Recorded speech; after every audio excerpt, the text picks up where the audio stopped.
Hello everyone, সবাইকে নমস্কার জানিয়ে শুরু করছি আমার আজকে ব্লগস বাই মৌসুমীতে আরও একটা নতুন ব্লগ দেখার জন্য সকলকে স্বাগতম জানাচ্ছি।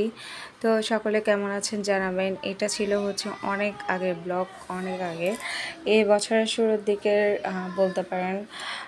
তো ঢাকাতে যখন গিয়েছিলাম তখনকারই ভিডিও এতদিন ধরে দেওয়া হয়নি, তো দুঃখিত এখন শেয়ার করার জন্য।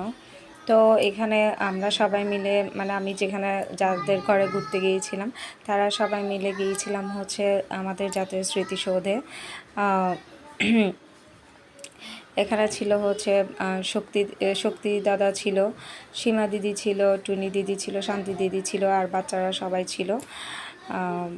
আর মেয়েটা তো যেখানে যায় সেখানে ঘুমিয়ে পড়ে, এখানেও ঘুমাতে যাচ্ছিল। তো ওর বাবা তুলে দিয়েছে যে উঠে হাঁটুকে একটু দেখুক, জানুক স্মৃতিসৌধ সম্পর্কে, বা কখনো যদি ছবি দেখবে বা বলতেও পারবে যে আমি এই জায়গাটাতে আমি গিয়েছিলাম।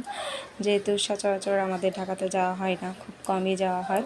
তা আমি গিয়েছিলাম আমার বিয়ের পরের বছর 2010-এ, আর গিয়েছি 2024-এ।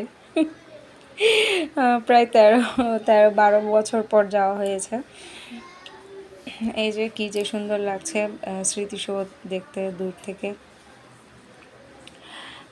শান্তিপূর্ণ একটা জায়গা বলা যায় আমাদের জাতীয় স্মৃতিসৌধ, যেটা দেখলেই এমনিতেই মাথা নত হয়ে আসে, শহীদদের প্রতি শ্রদ্ধায় ভরে যায় মন। আর পুরো এরিয়াটা জুড়ে ছিল গাছ, সবুজের সমারোহ। তারপর এখানে লেক যেগুলো ছিল, ফুল যেগুলো ছিল, সবগুলোতেই ছিল শাপলা ফুলের গাছ। প্রতিটা গাছের মধ্যে ফুল ফুটন্ত ছিল। আর যেহেতু শীতকাল ছিল, কনকনে ঠান্ডা একদম, তখন গিয়েছিলাম। যেদিন গিয়েছিলাম সেদিন প্রথমে ফার্স্টে রোদ উঠেছে বিধায় কিন্তু ঘর থেকে বের হয়েছি, কিন্তু পরে যখন গাড়ি থেকে নেমেছি দেখি যে গুড়ি গুড়ি বৃষ্টি পড়ছে, কিন্তু বেশিক্ষণ ছিল না, 5-6 মিনিটের মতো ছিল। এরপর আবার হালকা রোদ ছিল, একদম হালকা, মানে গায়েও লাগছিল না এরকম। এই যে মেঘাচ্ছন্ন পরিবেশ ছিল। বেশি কিন্তু তখন টাইমও হয়নি, কিন্তু লাগছিল যে সন্ধ্যা হয়ে যাচ্ছে। তো এখানে কিন্তু বাচ্চারা বাচ্চাদের মতোই খেলছিল, পুরো একটা খোলামেলা জায়গা বাচ্চাদের জন্য আর বড়দের জন্য। আর পরিবার নিয়ে ঘুরতে তো অবশ্যই যেতে হয়, কেননা এগুলো সম্পর্কে যদি বাচ্চারা না জানে, পরিবার থেকে তো শিখবে।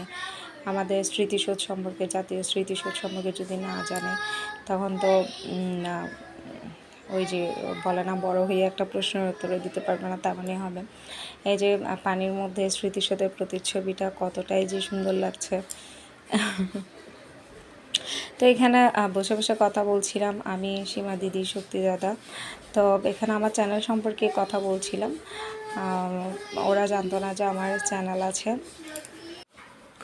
যেটা বলছিলাম, প্রথমে জানতো না যে আমার চ্যানেল আছে, তো পরে বলাতে যে হাই করে দিয়েছে সবাইকে। তো এখানে বসে অনেকক্ষণ কথাবার্তা বললাম সবাই মিলে, আগের কথাগুলোই ভাবছিলাম। আবার পরবর্তী যখন গিয়েছিলাম সিঙ্গেল ছিলাম, এখন ছেলে আর মেয়ে, 2 বাচ্চা। তা আমার মেয়ে এখানে স্যালুট জানাচ্ছে। এরপর পরে কিন্তু আমরা চলে গিয়েছিলাম মেট্রোতে। এই যে মেট্রো মিরপুর 1 থেকে আবার 10-এ গিয়েছি, আবার 10 থেকে 1-এ এসেছি, এরকম করে ঘুরেছি। তো এটাই ছিল আমার আজকের ব্লগ।